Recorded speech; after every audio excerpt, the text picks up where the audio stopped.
आज आपण बनवणार आहोत गाबोळी फ्राय, जी आहे हलव्याची। हलवा आणलेला होता, त्यासोबत गाबोळी पण आणलेले, तुम्ही साईडला बघू शकता।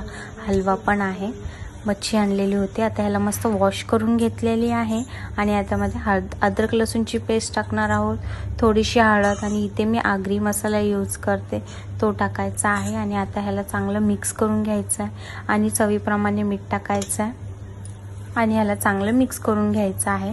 तुम्ही बघू शकता, मी ह्याची पीस नाही केलेले, तसेच अख्खेच ठेवलेले आहेत। आता याच्यावर झाकण ठेवणार आहोत आणि ठेवून देणार आहोत साईडला।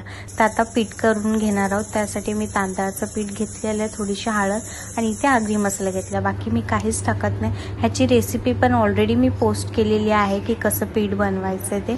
आता याच्यामध्ये पीठ लावणार आहोत चांगलं आपण गाबोळीला, आणि तवा गरम केलेला, त्यामध्ये तेल टाकलेलं मस्त, ते पण गरम झालेलं आहे। आणि आता आपण एक एक करून मस्त सोडणार आहोत, खूप पटकन आणि मस्त होते।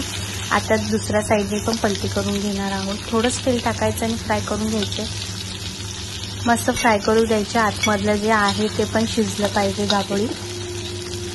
अशी आपली गाबोळी मस्त रेडी आहे, तुम्ही बघू शकता। तुम्हाला जर आवडलं असेल तर नक्की ट्राय करा, माझ्या चॅनलला सबस्क्राईब करा आणि मला असंच सपोर्ट करत राहा। Thank you so much, bye bye.